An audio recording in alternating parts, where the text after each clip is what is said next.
50 Cent just shared never-before-seen footage of Sean Diddy Combs in his Netflix documentary, and Diddy is scrambling to get the show taken down. New details of Diddy's crimes and supposedly how his mother was helping him and controlling everything are now coming out. Diddy's mom, Janice, might just be the reason behind Diddy becoming a monster. Up to his arrest in New York last September. You want to put the stuff in my fanny pack, King? The exclusive video obtained by Netflix shows Combs debating with his lawyers about strategy. Listen to me. I'm going to get off the phone right now, and I am going to let you professionals look at the situation and come back to me with a solution. No matter what nobody said. Let's just here and there, y'all are not working together the right way. We're losing. The footage is part of a new, highly anticipated docuseries by director Alex Stapleton and rapper and executive producer Curtis 50 Cent Jackson, titled Sean Combs: The Reckoning. Was there anything that surprised you when you were watching? I think it was surprising that he actually filmed it. It was very interesting to watch a man who's known for his brand presence. You know, he has a really amazing knack for marketing and all of that, and how he was sort of taking that into account and how he was coming off to Netflix released their documentary Sean Combs: The Reckoning this week, and in this 4-part documentary series 50 Cent revealed Diddy like never before. Somehow 50 Cent got his hands on exclusive video that Diddy recorded. This footage showed Diddy talking to his lawyers and telling them he wants the dirtiest people around him. 50 also brought in insiders from Diddy's life and some of his closest friends, all of whom gave insights into Diddy no one could have guessed.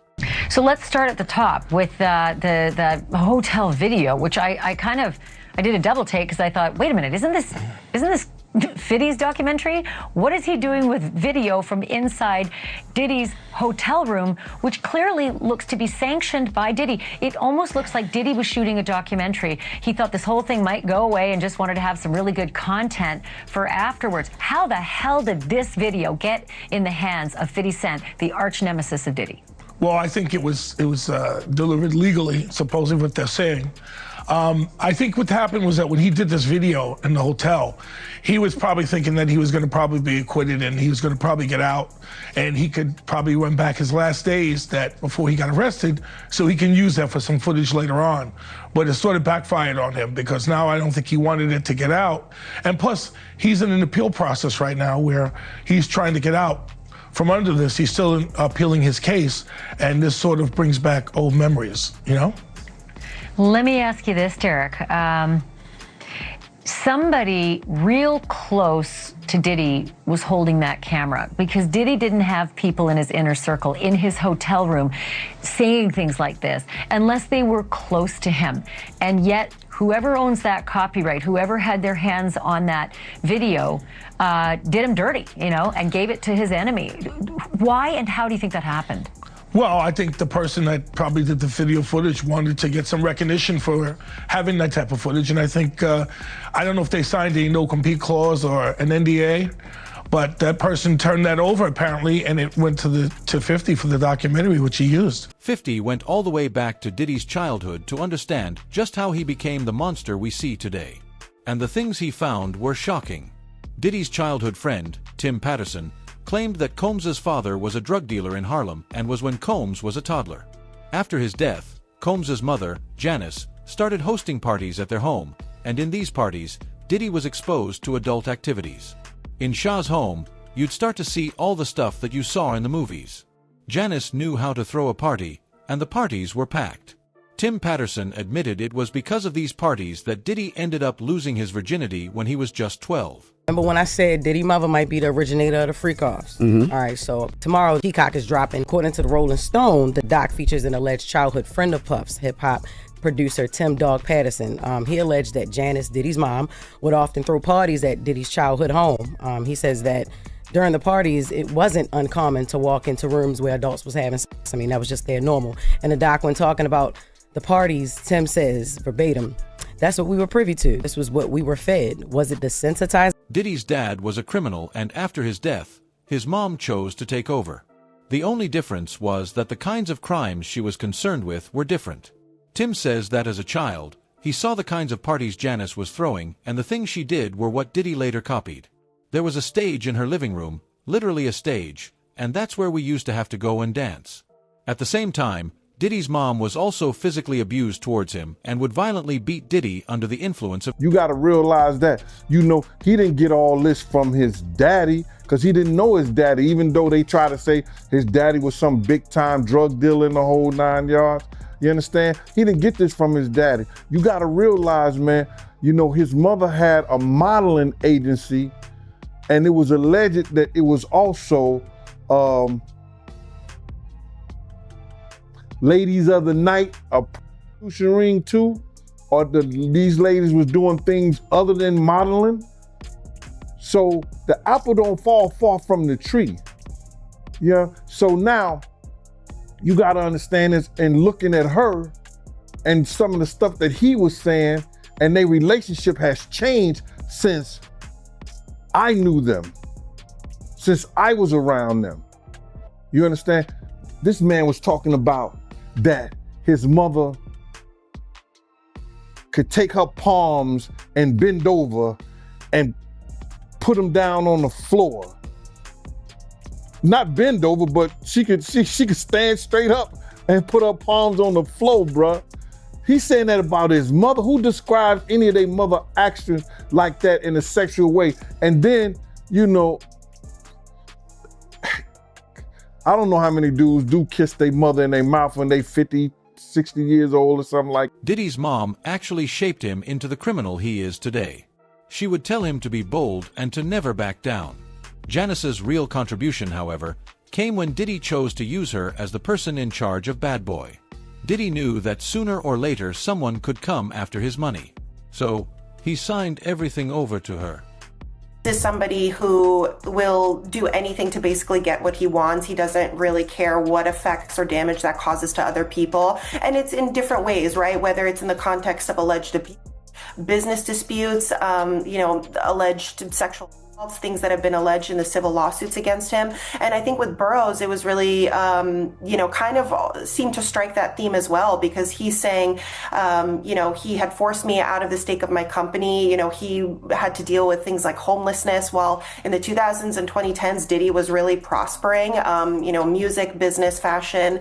And one of the things that he had said, what he alleged in the documentary, and again, this is an allegation from him, was that the name Bad Boy Entertainment, you know, Combs's name was not really involved in that on the corporate side. And one of the things he's saying is the reason for that was to avoid having to pay any liability from, you know, the devastating basketball game that had happened in the early 90s, you know, where he was the subject of wrongful death lawsuits because of the multiple deaths that had occurred as a result of that basketball game that Diddy was behind organizing. So that was really, you know, surprising to hear. The documentary also gave a look into Diddy's part in the death of 9 people during a stampede back in 1991.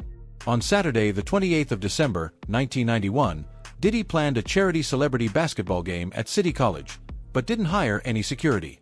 Before the game could even start, a crowd started rushing in, ending in a stampede that 9 people. Multiple people warned Diddy before the game, but Diddy didn't care. This event is what led to Diddy using his mom for his business dealings. So the backstory is that he didn't appreciate the friendship that was forming between Biggie and Tupac, and therefore, you know, that's where his alleged involvement came in. And then when, in terms of the non-payment, I think that was also a really shocking moment as well, because that's something we saw happening over and over in the documentary. Multiple people who were saying, I was cheated out of my share in the company. I wasn't paid hundreds of thousands of dollars. And allegedly, that's sort of how he treated the artists that were on his label. So again, it's the theme of always wanting to be number one and, you know, not necessarily giving people their due, business sense or personal. Gene Deal was there on the day of the rush, and he told Diddy that this was dangerous. According to Gone Deal, it was Diddy's fault that people died, and he needs to be held responsible for what he did. I was at City College. You understand? I was there. I was doing security. My team was supposed to have the outside. Puff came to me the day before we were supposed to do the job there and told me that Heavy D didn't want us to do the security outside. I had 18 men ready to do the security outside with my dogs like I always do. People knew how we used to roll. We would have the Pits, the Rockwilders, You understand? You know, we had that outside locked up. So anybody try to bum rush, anybody do that, we had the gates, the whole 9 yards. So we could stop all that. You know how people gonna get down in Harlem. You understand? So, and then when you got LL Cool J, you got Mike Tyson coming through there, and they coming through the front door so people see them. So they gonna go crazy. LL was the hottest thing out at that time. Mike Tyson was the hottest thing out at that time. They got all kinds of stars and people in there already. They was coming through the back. They came through the front. And it caused the door to be bum rushed. But if they had the gates up, if they had the dogs, and with the help of the police, that shit would have never happened, bro. That shit would have never happened. I was there, I saw it. I saw Jessica run down the steps after she grabbed the money box because my man Eddie was protecting her.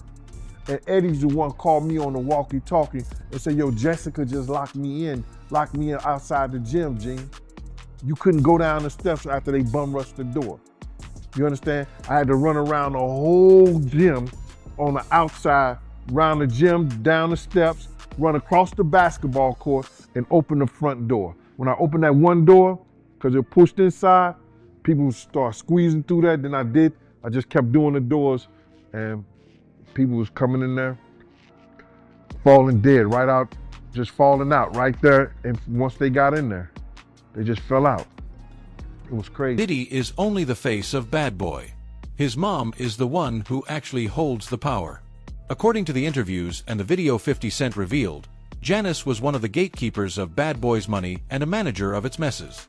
Insiders say Diddy signed over critical papers to her, not merely out of filial duty, but as a calculated move to shield assets and maintain deniability. Bad Boy. You think it's Diddy, it's Janice Combs. Janice Combs is Bad Boy. Man, you don't actually sign to Diddy. His name is on a dotted line, but you actually sign it to Janice Combs. Did he ever tell you why that is, or do you understand? Oh, now that I'm older, I know exactly what it is. It's a paper trail, so nothing can come bite me. If you come for me, you ain't coming for me. I ain't got nothing. You going to my mama. The shocking thing here is that after Diddy's father died, his mother actually started telling Diddy how he was the man of the house.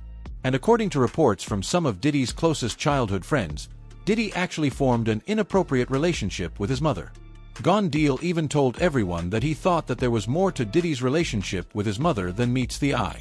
Diddy's mom knew that Diddy was running freak-offs because she was a regular at all the parties. Gene saw her there and he saw the way Diddy behaved with her. Janice was the one who taught Diddy how to do these things. But why you believe she knew about the freak-offs? Because one of the witnesses said she was there. And do you remember this, bro? Check it out. People tell off on themselves so much, man, and I don't understand when people don't catch it. Diddy has said this. He said, when I give a party, I have to have an ambulance outside of the house. Paramedics ready. That people have to take IVs. Remember the time that him and his mama kissed each other on the lips? Yeah, I remember that video. Do you remember that both of them was getting an IV at the same time? Yeah, I did notice that, yep. That's from the Diddy freak-off party. And I'm gonna say allegedly.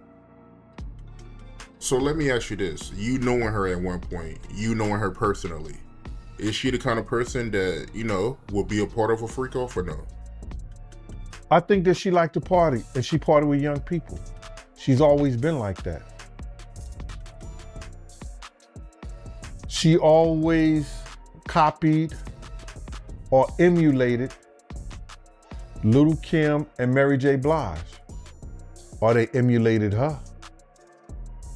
The blonde hair, the nails, the high boots, the age-appropriate, inappropriate clothing.